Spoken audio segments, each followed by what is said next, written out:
beyond the paycheck I get at the end of the month, I see my role as that of impact. Look at the product manager as a person who understands the vision and business objectives of a product.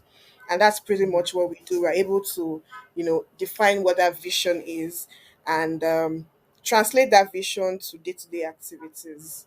Having great opportunities is like one of the best things that can happen in anyone's career. Don't just chase the paycheck as a growing product manager. Be patient. Don't just think about the money.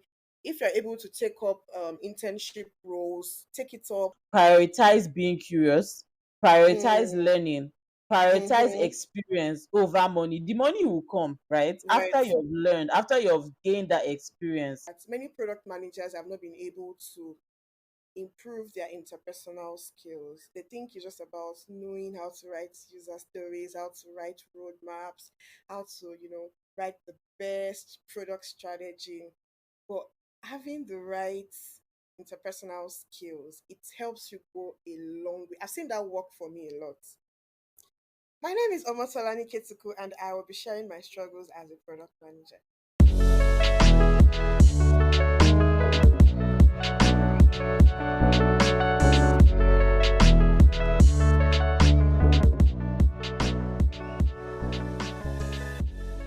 Hi, and welcome to another episode of The Spotlight. This podcast is for curious minds and aspiring innovators who are leading the charge in the research revolution. We dive deep to discuss inspiring, informative, and offbeat conversations on product research and strategy. My name is Iwalola Shobowale, and I am a product research and strategy lead at a leading technology company in Nigeria. Today, we'll be looking under the hood into the world of product management. Our guest today is an experienced product manager who has navigated the intricacies of this domain, driving innovation and shaping customer experiences. We'll explore how product research and strategy intersect with her role, uncovering valuable insights and practical strategies for success. Today, we have a true champion joining us, Omotalani Ketiko, a seasoned product manager with a wealth of experience in the payment and financial services industry in Nigeria. In this episode, we will be shining a light on the really unique challenges and hurdles that are faced by product managers in this dynamic sector, from navigating regulatory frameworks to staying ahead of emerging technologies. Omotalani will share her first-hand experiences and insights, providing us with a glimpse into the exciting yet terribly demanding world of product management in payments and financial services. So get ready to be inspired as we unravel the struggles and triumphs of being a product manager in Nigeria's thriving financial landscape. Welcome, Omotalani. Let's dive in.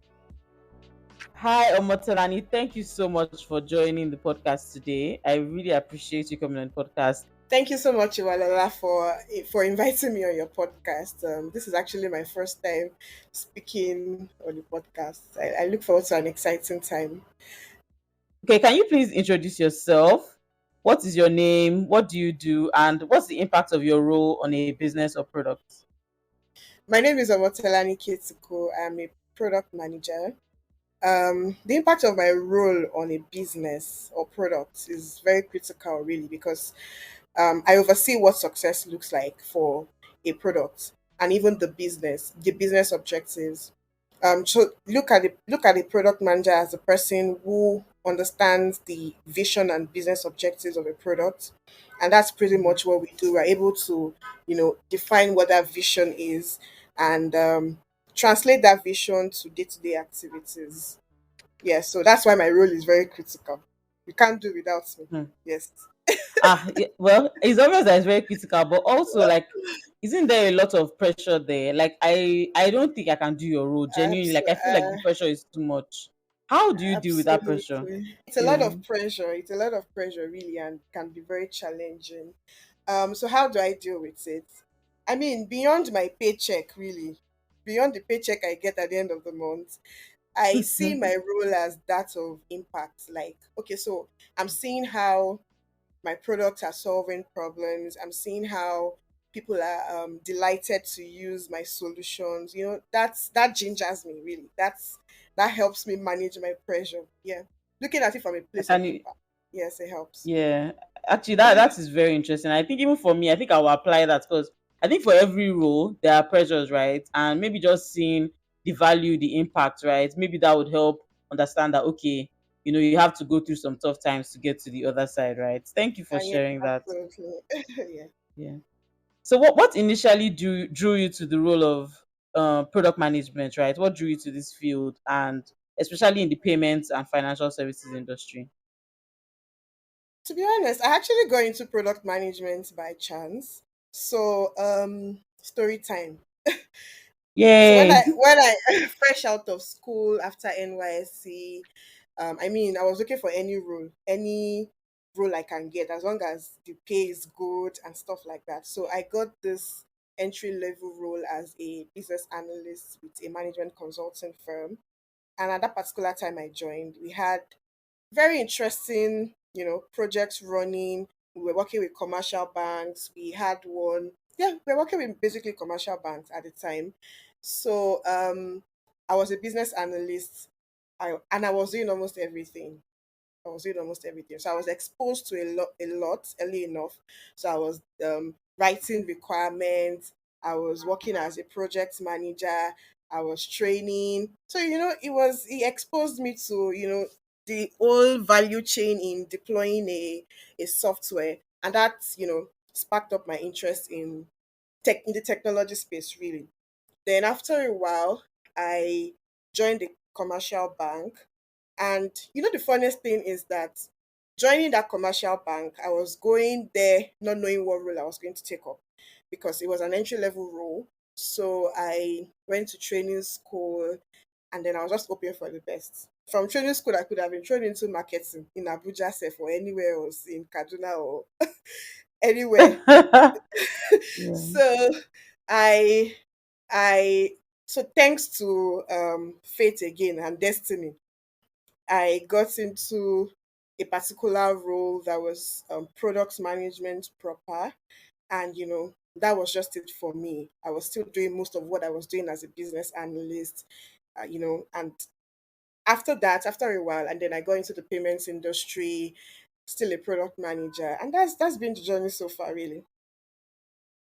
That's fantastical. Like your first role sounds so, how would I say this? So large. So like how did you deal with that Yes, as like for your yes. first role? Like what was that learning curve? Like what got you through the eye of the needle basically? Trust me, I'm saying it now as if no, it was that easy, but really, it was a very, very challenging time for me. But I thank God for the kind of boss I had at the time. Very patient with Okay. me. He was able to put me through a lot. I learned most of the basics, from that particular role. So it was I had moments where I was crying to the office, but I grew into it at some point, and I think something I did for myself that was very good was the fact that I wasn't quick to leave. I was getting other opportunities, but I thought, I mean, this is the place to really, really learn. So I stayed there for a while, and working with my boss. My boss did a lot. He did a lot in my life because he was very, very, very patient with me, and I was able to, push through. That I love that you said that actually because it just shows the impact of what a good boss like can have in your career. Like imagine if you had a terrible Yes. boss who made that role just terrible, absolutely terrible for you. Where yes, even though you were learning, but it was probably under so much pressure and so much negative vibes. I'm very sure by the time they Mm. told you, come and do product management in the bank, you'd have been like, I beg you, please. I don't Mhm. want anything Mhm. like that, right? Mhm. But I love Yeah. that. Thank you for sharing that. So I want to like really pick your brain. Oh, can you share like any memorable success stories or like achievements from your past experiences as a product manager in this industry? Okay. The memorable success story yet, because I mean, I'm looking forward to more. I'll still Yes. take you back to that very first role. So, just to give a quick background as to what some of the projects were about. So, we're trying to improve a particular process in a commercial bank, and we're trying to deploy a couple of software, that helps them manage the entire loan disbursement value chain from the origination to credit ratings and all of that. So it was a very challenging time, like I already said. So looking at the success when we were done, when we had to, go bank wide to train. I was also training small me. I was also training bankers on how to use the software. It was a very, very, very exciting time for me, really. I was seeing, that the hard work indeed had paid off. And we were seeing how excited the users were that so this process, I'm not going to run it manually again. So this system can do it for us. It was a very remarkable time for me. And that's like the um memorable success story I have yet. That is actually amazing. Oh. So even at the beginning of your career, just imagine having something so impactful. Like I can imagine how that felt. It's good. Like I think having great opportunities is like one of the best things that can happen in anyone's career. Like I'm Actually, envying you honestly. Imalola, don't spin me too hard. Okay. Let me cool it down a bit. So, what advice, based on everything you experienced, what advice would you give to aspiring product managers out there, especially those that they are looking at payments, they're looking at financial services, and they're like, Mm, this is my next step. What advice would you give to them? Give the good and the bad. Oh, want to hear it? hmm. You want me to start giving You say, advice so soon? Okay. I think what aspiring product managers need to start doing is to know where to stay longer, you know, where they're the spaces where they're able to learn, places where you have people that are willing to be patient with you to learn and not just chase the money. Don't just chase the paycheck as a growing product manager. Know where, just measure it. Know where this is a good place for me to learn. Like my first role, really, if I was quick to leave, I don't know. I don't know what would have happened. But it would have been a lost opportunity, to be honest. But no, be patient. Don't just think about the money. If you're able to take up internship roles, take it up. Don't think about, oh, this one is earning, this one is earning that. Just, look at your own journey and focus on your own journey. Be able to learn, because as much as it is very nice to take up some of these professional courses, it's always best to learn on the job. Experience will give you, experience is the best, really. So it's good to take up some of these courses to learn it in theory, but experience helps. For me, I didn't even take any product management course until I joined the commercial bank fully. So it wasn't like I started off learning, taking up professional courses and then got into roles, right? But that's not the journey for others. So you can take up these professional courses, but be willing to learn, take up internship roles. So speaking specifically to the payments industry and the financial services industry, it's a very dynamic industry, to be honest. So if you want to excel as a product manager in these industries, you need to be able to learn about this industry. So when I got into the payments industry, I recall I mentioned when came from the bank into the payment space. It was new for me. I'm still doing safe.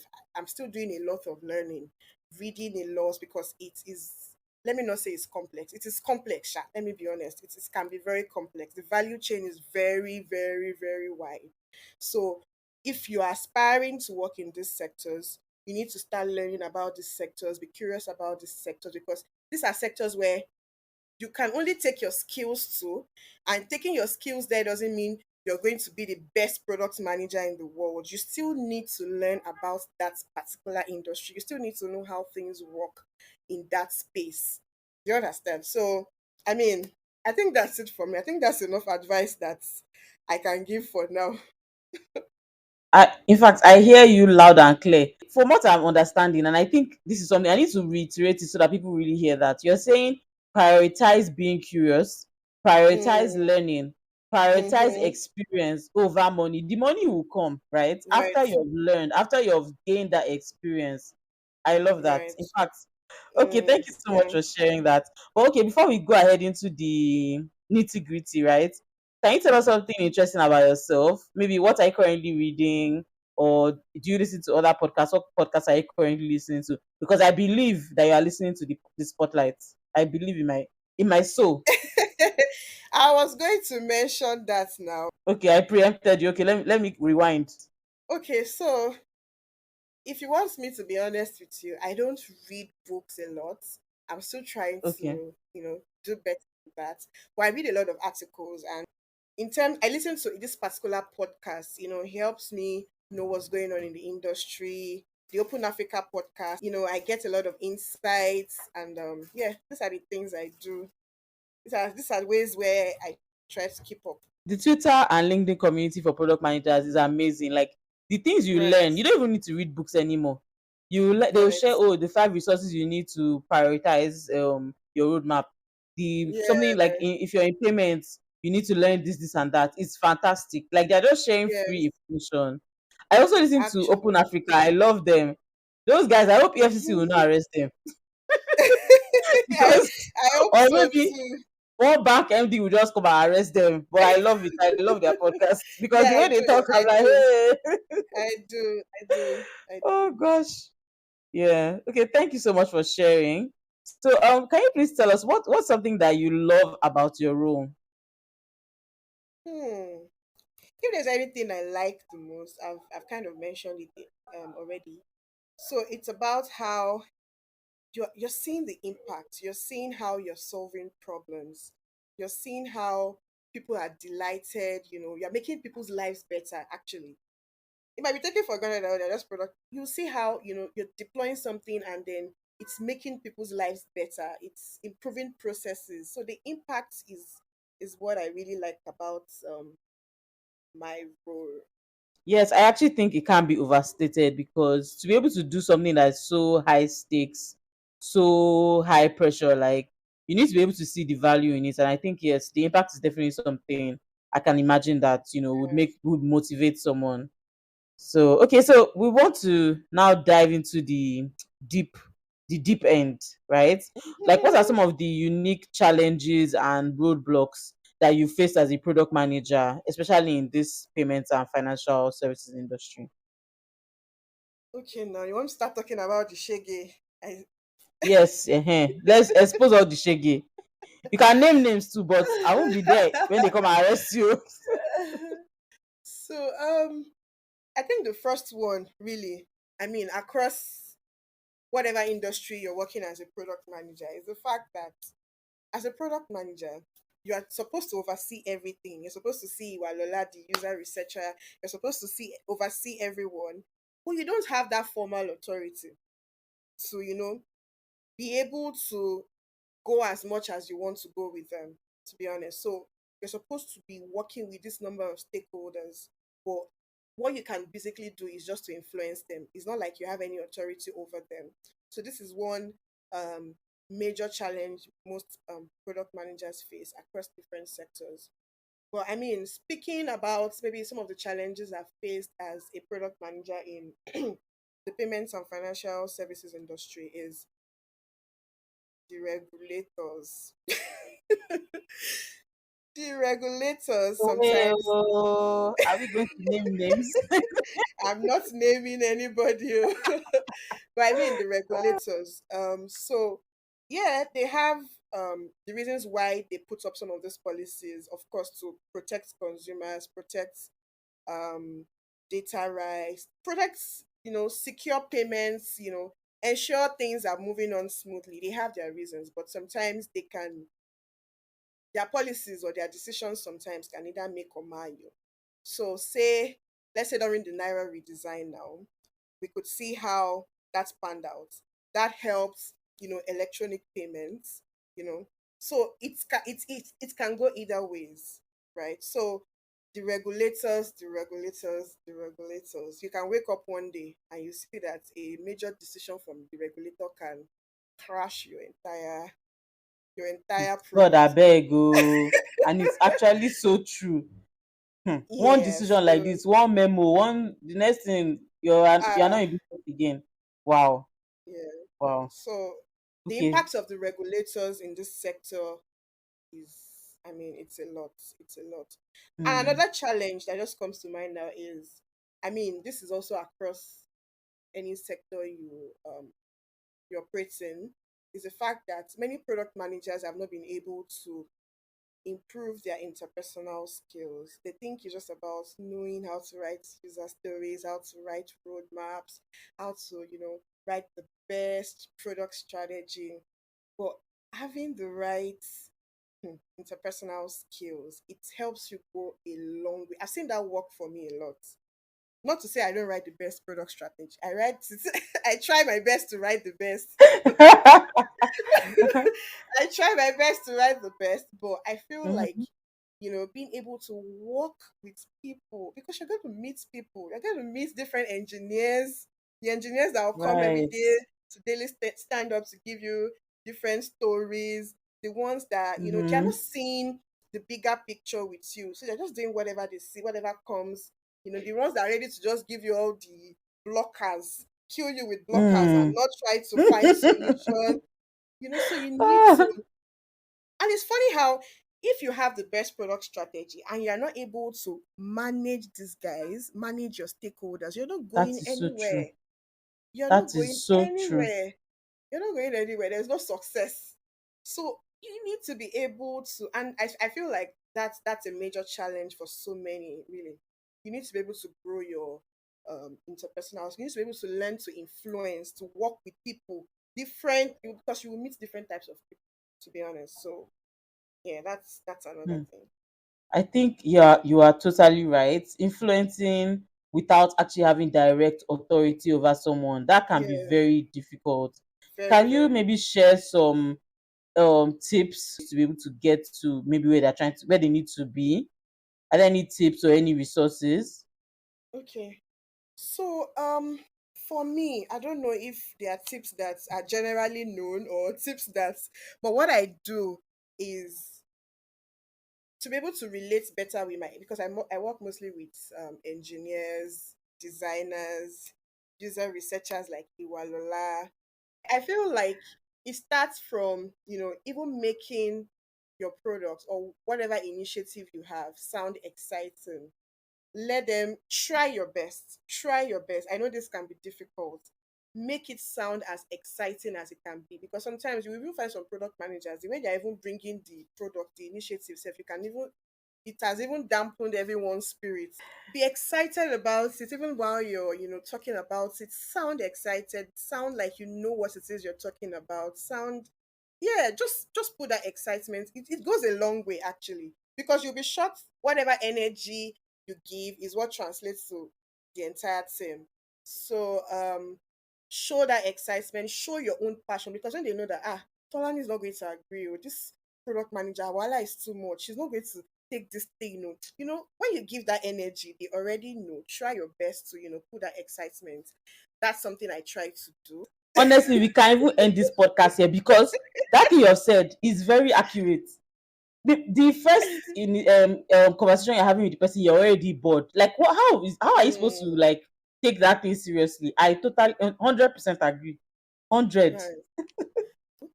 right. Another thing you can also try to do is make whatever you want them to do very simple and clear. Sometimes we look at what we complain about engineers or people that we work with. I've also complained in the past, but it's because they're confused or they're not doing what they're supposed to do, because they don't even understand what you're saying. They're not able to buy into that vision that you keep explaining with big, big, big, big, big, big grammar. you know Try to make whatever you're communicating very clear, make it very, concise, help them to see the bigger picture pretty much. So another thing that I do, sometimes when I work from the office, I sit with my engineers. I don't just sit elsewhere different from them. I sit with them. I know when they're coming to the office.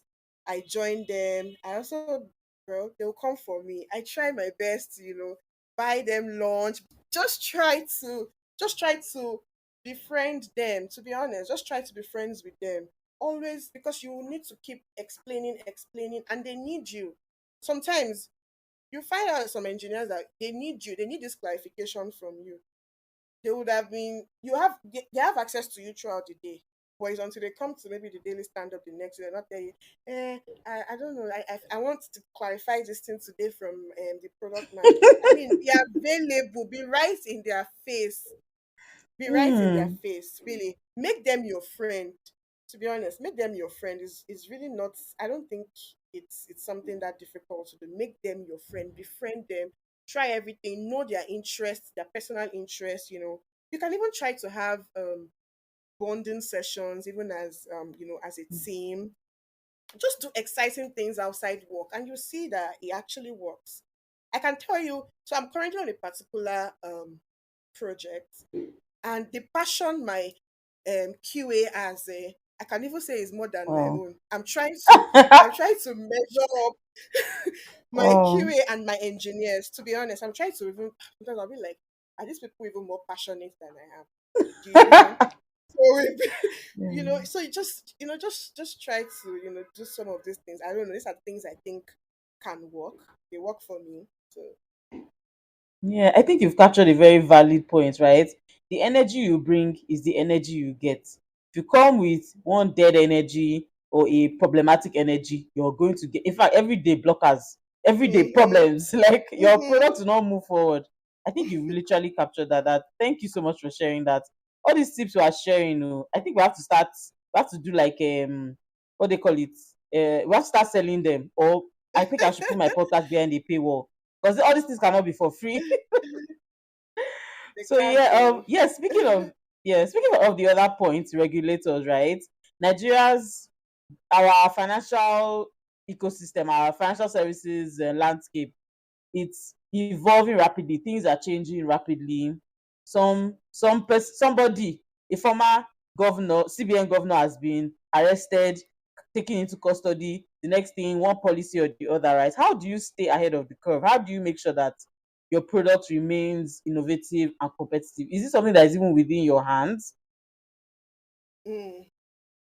To be honest, from where I sit, I don't know how far you can influence that.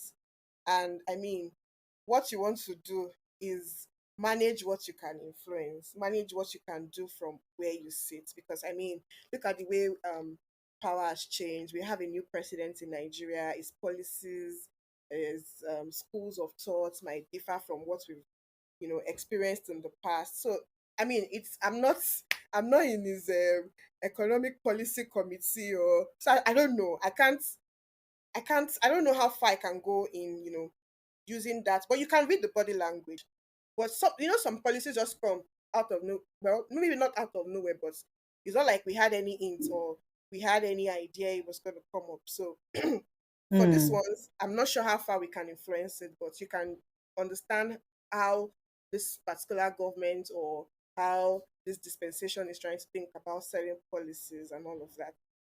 So in Hmm. terms of being ahead, staying competitive, being innovative. You know what I think sometimes we overrate, maybe not overrate, we sometimes want to just do groundbreaking things. We believe when you do this groundbreaking thing, that is what is innovative. That is what's, Hmm. things that people will hear and they'll be very Mm-hmm. wow. Yeah. But I feel like um and from experience also, I've seen that talking to your customers, talking Hmm. to your customers, talking to your users, talking to your users goes a long way. Hearing their feedback, knowing their pain points, knowing what they would like you Mm-hmm. to do better goes a long way. You'll find out how so many initiatives have come out from that. Because I mean, these are the people literally using these products, and they are the best to give you that feedback, or they are the best to help you narrow your thoughts in a particular way. So even if they give you this feedback, you can still try to get innovative with it. Do some research, look at the market. But I feel like talking to your users, as much as we say it, is not something we really, really, really, really practice like that. And that's something I feel like many product managers should do better at. Talking to your users goes a long way. And that is what I consider innovative. When you're doing what your users want, that's how I feel like you can stay innovative. Not beyond that, looking at the market, looking at your competitors, what can you do better than your competitors? Okay, this competitor has just this one feature. adding this other tool will make it better for my users, doing these things. But I feel like prioritizing use like feedback from your users. I feel like it goes a long way. I saw something, I think today on Twitter, this particular fintech. I don't know if I'm allowed to, no, I won't mention their name.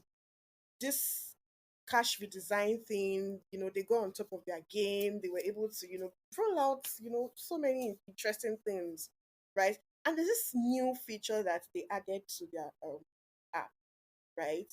That gives like, well, people, you will know once I mention this, but there's this beautiful feature that I feel like they just added to their app. People are really, talking about it. The users are excited. I'm like, how could they have gotten this if not, from speaking to their customers, knowing your customer pain points, knowing what your customers are complaining about. I feel like in this part of the world, we really neglect our users, our customers, and that's really how we can stay innovative and not do what we feel we should be doing, or what because or just do because this thing looks nice, this thing looks like it makes sense, let's just do it.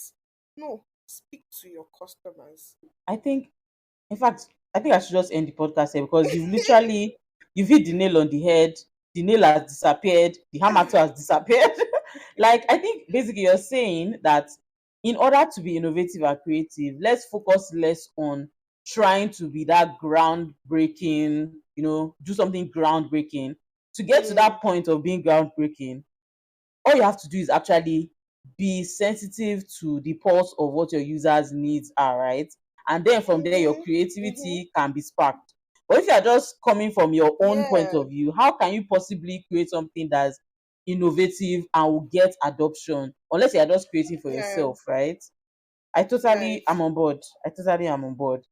I think people have to start paying. People have to start paying for all this knowledge. The next episode, $100 per podcast episode. Come on. Okay. Okay. So I wanted to, yes, the next thing I would like for you to share. The next thing I would like for you to share with us is, can you like discuss a time when maybe you faced like resistance or roadblocks, or maybe the stakeholders that you needed buying from were very skeptical about, your product strategy. Is there a particular time like that you'd be able to share with us, and how did you like do that whole interaction, and what lessons did you learn from that? Okay, there's one that that came to mind now on my so it's an experience from my current role. Okay. So I was trying to share something, push this particular initiative.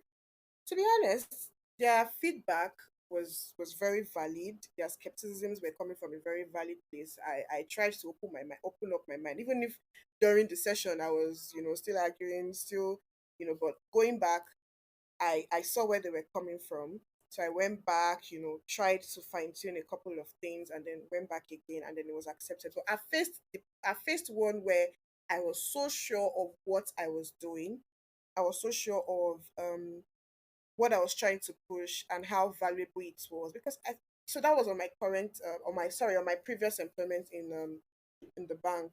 So I was so sure of what it was that I was trying to solve, because it was actually a feedback from like a roadshow we had with customers, and it was from a place Hmm. of, I don't see how this is going to help us make profit.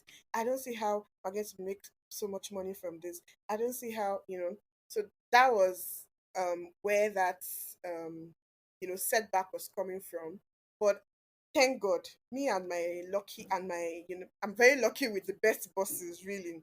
Still went back to um my group head back then, explained it to her, showed her what it was we're trying to solve, and I had a backing to, present it in a better way and have it worked on. So these are the experiences I've had. I've not had any major one where I couldn't really scale through, to be honest, where eventually it Hmm. just died like that. I feel like sometimes they are also, when you don't know what you want to do, when you don't have Hmm. the right is it premise, I'll call it, on how you came to this logical conclusion that this is what we have to do, it to be a struggle. But when you're very sure, when you formed that conclusion from a, you know a very logical place when you've shown that, okay, it's not like I'm just thinking, it's not like I'm just saying it from nowhere. I went on a road show. I spoke to so customer.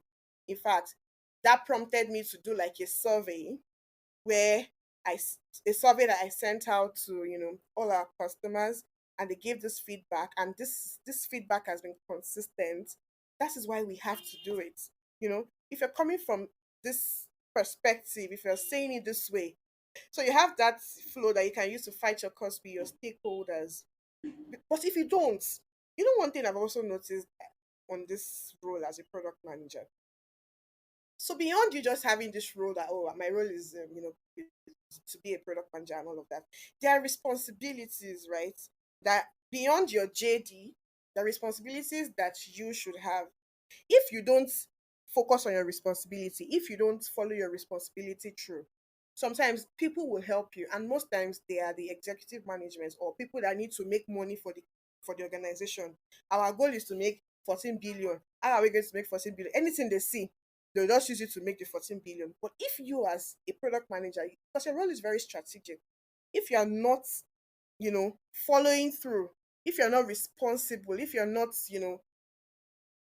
able to take up that position, they will be bringing things to you instead of you taking things to them to say, okay, this is what I've seen, this is how we think we can do it. So you need to, be able to create that trust with your stakeholders for them to know that, this person is very strategic. If we leave her to this, she'll be able to find initiatives that can help us. Yeah, that's what I think. Yeah, I hear you. So you're saying that when you're able to form hypotheses or ideas that are backed by data, so you shared how you Right. actually conducted, you spoke to your users and you conducted a survey. So Hmm. your own hypothesis, your own idea was backed by the insights that you got from this investigation you conducted, right? Even when you're getting the skepticism or the blockers, right, you're able to say this is the evidence, right, of where my Right. hypothesis is coming Right. from, of where my, so it's no longer just an idea, it's a, Right. data backed hypothesis, right, where Right. they have to take it Right. seriously. You also mentioned how you went That's to true. your team lead, your manager, right? And yes, I think in as much as having the data and the insights, I think like you've already said, having that backing from your team lead, from your manager, it also pushes things, it also makes things happen, right? Thank you for It does sharing that. help. Yeah. It does help. Okay. So, you've spoken about, all the regulatory problems. Well, let me not say problems.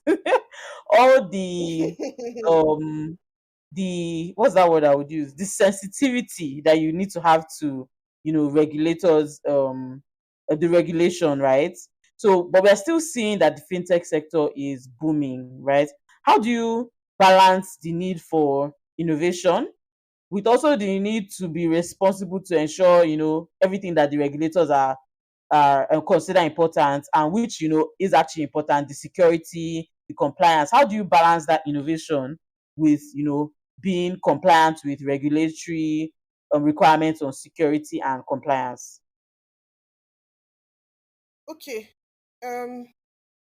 So, I mean, on my current role, I mean, it's a large organization. We have some of these roles segmented. So, thank God, I'm not the one thinking about what the regulators says word for word.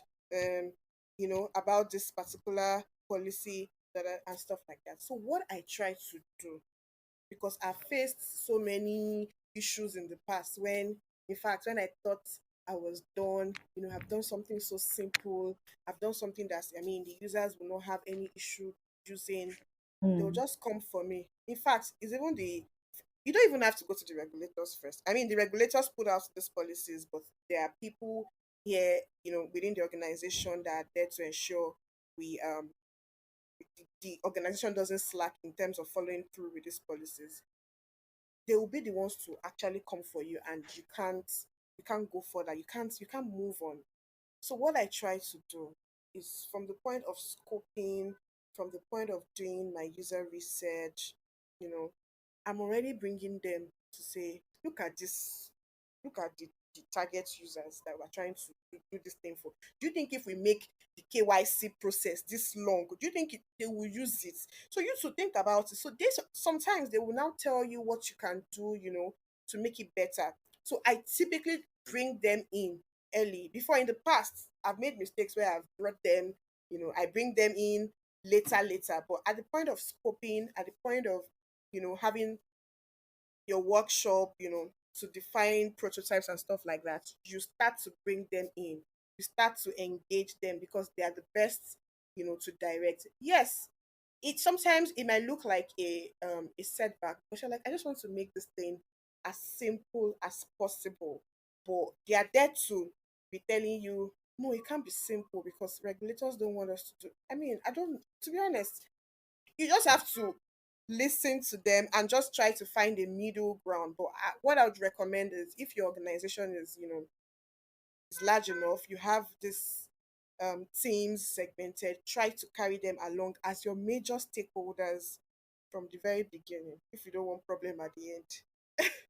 So getting their buy-in early Yeah, enough, letting them see things from your own point of view, from the point of view of perspective. all the knowledge you have, right? Mm, I mm, think that that's actually a great strategy to getting that to happen. So you're not just bringing them in at the end and then they mm-hmm. are just throwing out arrows and saying no mm, problem here, problem here, problem here. I You're like, I'm ready to launch yeah. next week. I feel like everyone gets more defensive at that point. Me as a product Hmm. manager, I'm like, see me trying to launch, and you just want to come as a principality.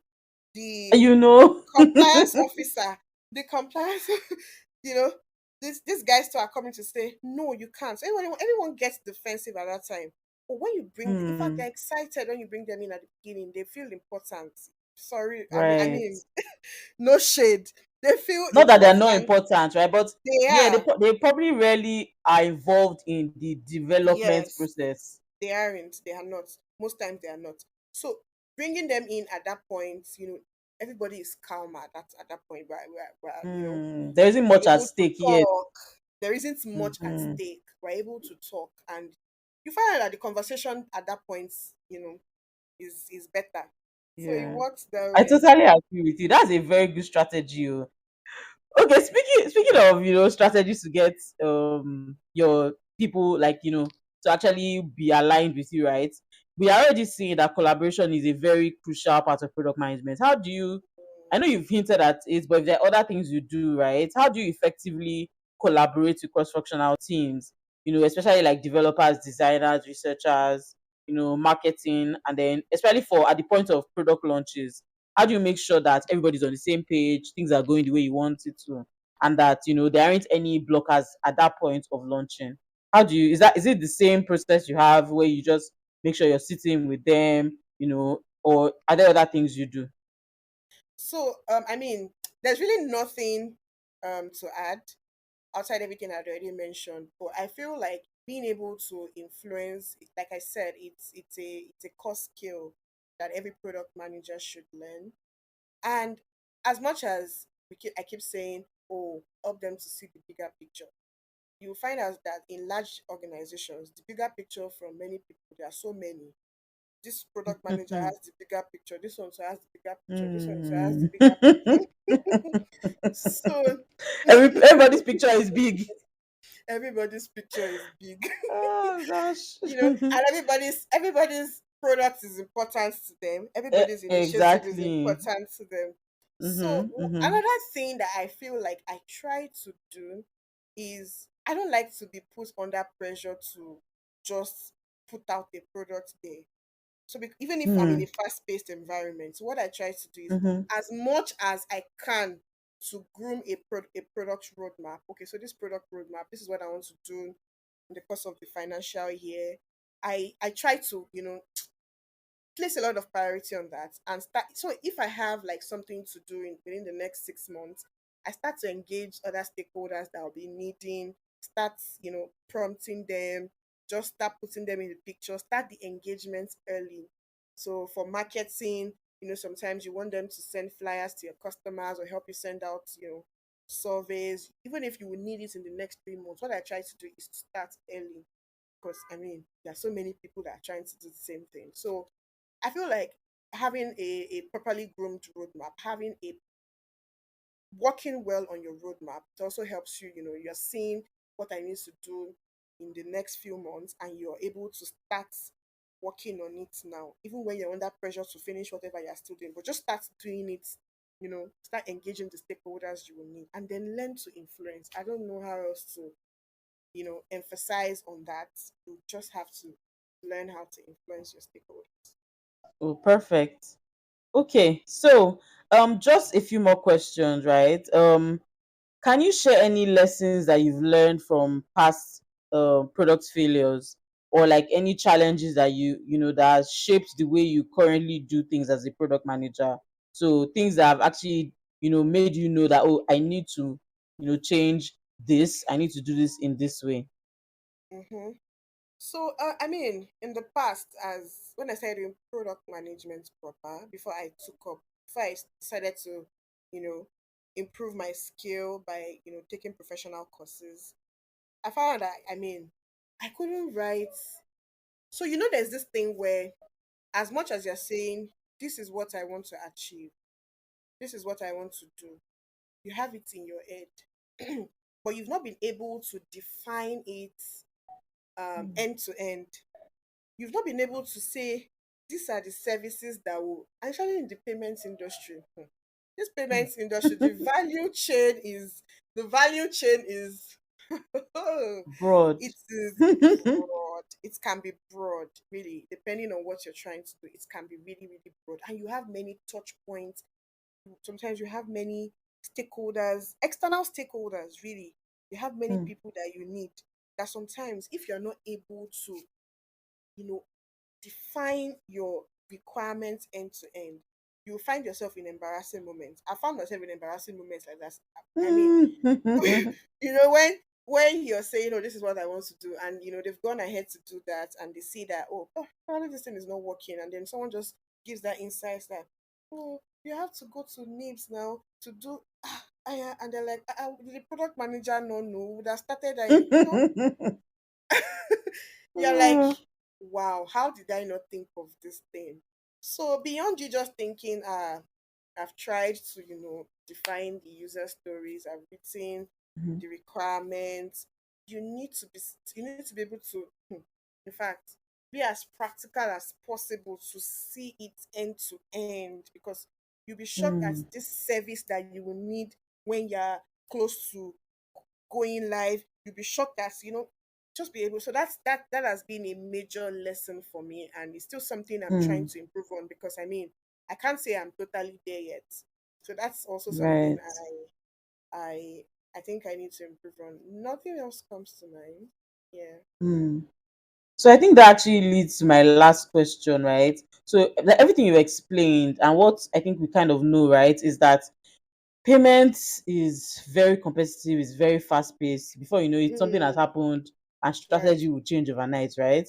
How Yes. do you balance the pressure to deliver results quickly with the need to like have thorough research and a user or customer centric process of product development?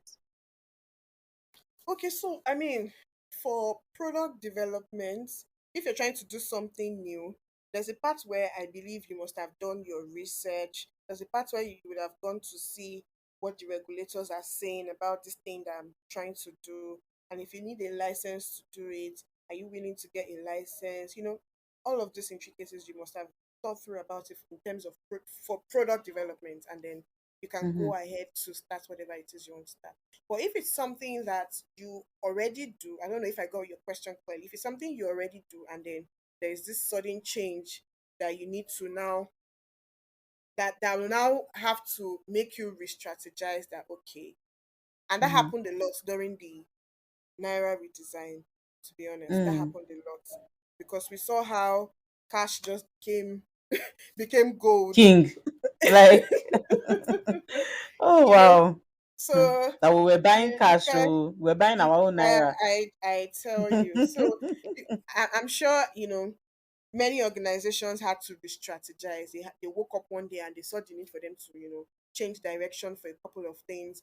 And this is the time to improve uptime. For our electronic payments infrastructure. So some of these things, once the regulators are saying this is direction, you just have to follow.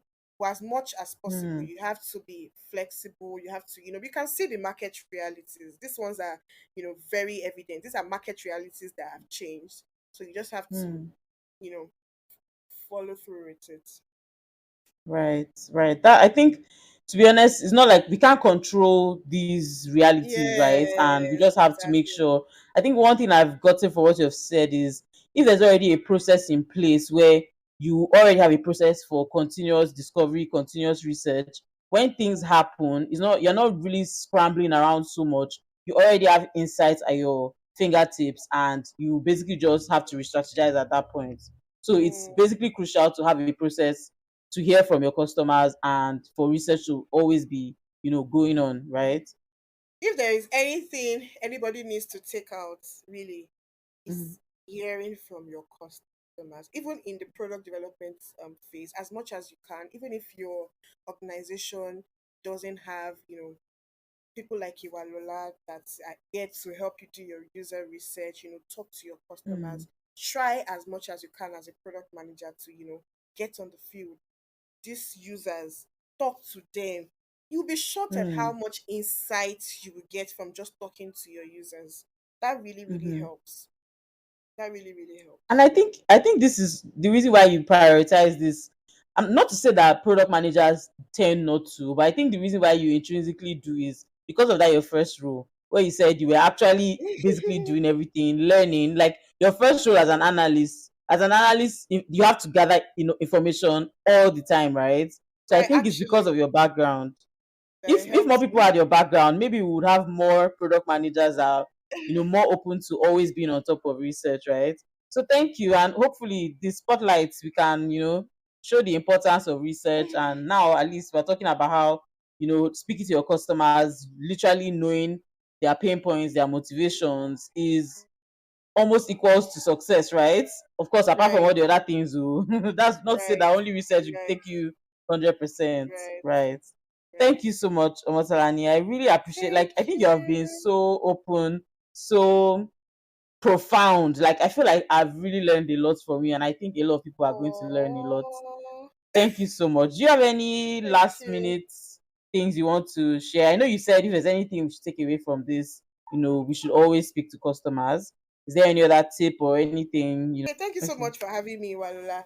What I would just like to say is majorly to aspiring product managers. I mean, your struggles are very valid.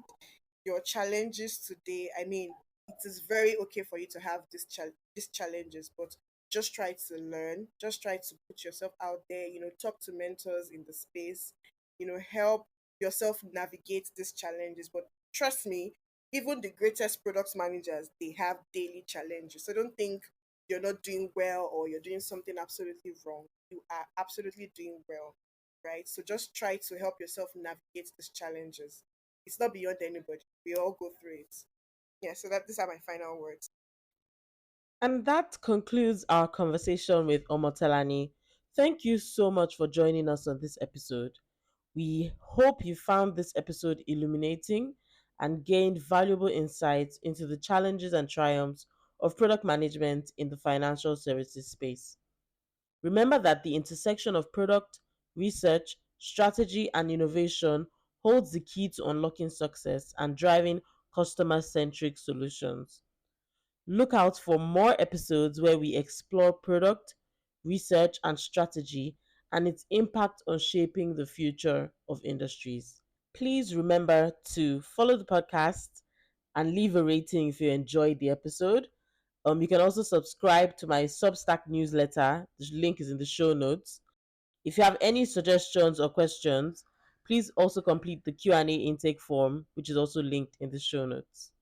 Thank you so much for joining us. And until next time, keep innovating and striving for excellence.